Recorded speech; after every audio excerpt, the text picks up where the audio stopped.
AP classes, let's be real, they're like high school's final boss level. They push you to your limits, make you question your life choices, and yet somehow they're the ticket to your future. Today we're diving headfirst into ranking 15 AP classes by difficulty, inspired by my friend Sarah, who conquered 12 APs and survived to tell the tale. I'll compare her experience with 195,000 community votes. Oh, and there's a catch. If I get more than 5 rankings wrong, I'll have to face my worst nightmare, a full-length SAT practice test.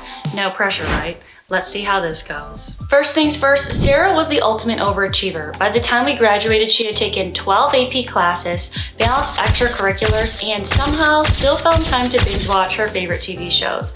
But she always said one thing about APs. It's not about how many you take, it's about how well you manage them. Some were easier than others, but a few absolute nightmares. So today I'll rank 15 AP classes based on her experiences and your votes. Will I get it right, or will I end up with 5 strikes in a date with the SAT? Let's find out. Let's jump in. First up, AP Macro. Sarah always said this was one of the more manageable ones. It's just GDP, unemployment, and inflation, she'd say.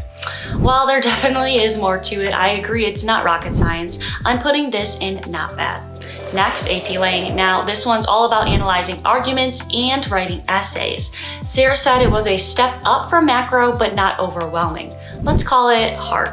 Now, AP Stats. Sarah breezed right through this one. If you can handle Z-scores, confidence intervals, and wield your calculator like a pro, you're golden. Another not bad. That's 3 down, and I'm feeling good so far. Let's talk about what makes an AP class hard. It's not always the content, sometimes it's the workload, the teacher, or even how much support you have outside the classroom. Take AP Chem. Sarah called this one the ultimate brain fry. It's dense, nearly impossible to self-study, and even with a great teacher, it can be overwhelming. Straight to Dropout Tier. Next up, AP Bio. Sarah said this one was a beast, but not quite as intense as Chem. Sure, there's a lot to memorize, but the concepts are more intuitive. I'm gonna put this one in hard. Then we have AP Psych. This one gets a lot of hype as the easy AP, and Sarah agreed that it's mostly memorization, so not bad. Finally, we have AP Gov. It's less content heavy than a Push or Euro. Sarah found it straightforward, so I'll rank it not bad too. Now here's the thing, not everyone has access to all AP classes. Some schools don't offer AP Physics or Calc BC. Sarah's school was one of them, so she had to get creative. One option that she looked into was dual enrollment. She took college class level courses at a local community college while still in high school. It's a fantastic way to earn credits, but it can be tough to fit into your schedule if you're already juggling high school stress and co-curricular activities. There's also another way, doing these credits online. And then there's what Sarah ended up choosing, programs like UPI Study. She stumbled upon it while researching credit transfer options and loved how it gave her the flexibility to study at her own pace. Plus, since UPI courses are ACE and NCCRS approved, she knew the credits would transfer seamlessly to her dream school. ACE is the same body that has accredited AP exams too, by the way. Honestly, it's all about finding what works for you, whether it's dual enrollment or something like UPI Study. There are so many ways to fill the gaps when your school or schedule doesn't offer everything that you need. All right, back to the rankings. AP Calc AB, Sarah said this one was manageable with a good teacher, but it's no joke. Limits, derivatives, and integrals, not exactly light reading. I'm putting this in hard. Calc BC though, that's another level entirely. Sarah's friend took it and said it felt like 2 semesters of college calculus crammed into 1 year. Straight to Dropout Tier. Physics 1, Sarah avoided this one, and I don't blame her. Kinematics, energy, and circular motion all in one, another dropout. On the flip side, Sarah said AP Seminar and AP Research were actually fun. They're more about critical thinking and presentations than heavy memorization. Both of those going easy. Finally, AP Lit. Sarah called this one her stress class. Between analyzing dense text and writing essays, it's definitely send prayers. One thing Sarah realized while navigating AP classes is that flexibility is key.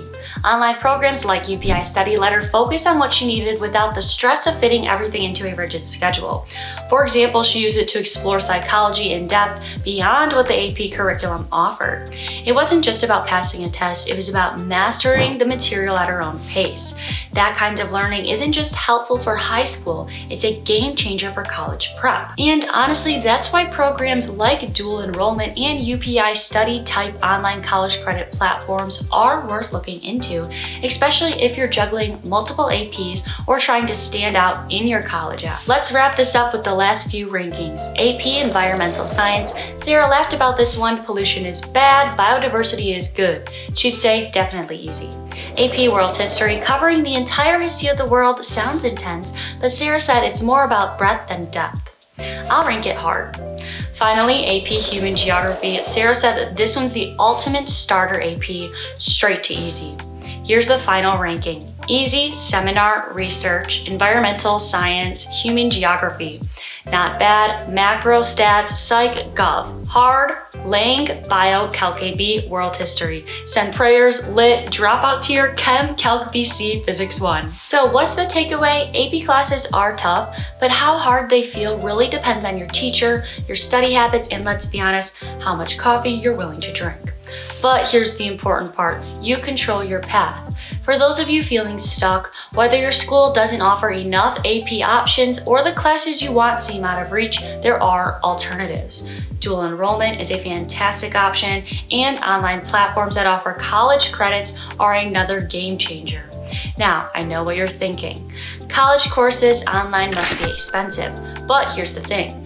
Many of these platforms, including UPI Study, operate on a subscription model, making them far more affordable than traditional dual enrollment programs. Let me share why UPI Study in particular stands out. Their courses are ACE and NCCRS accredited, meaning they're recognized by universities and state schools across the country. If you're applying to schools in California, the Midwest, New Jersey, or New York, these credits could be your golden ticket. Here's why. These schools know and trust ACE and NCCRS credits, which are endorsed by their own state governments. Imagine applying to a college where the average acceptance rate is 35%.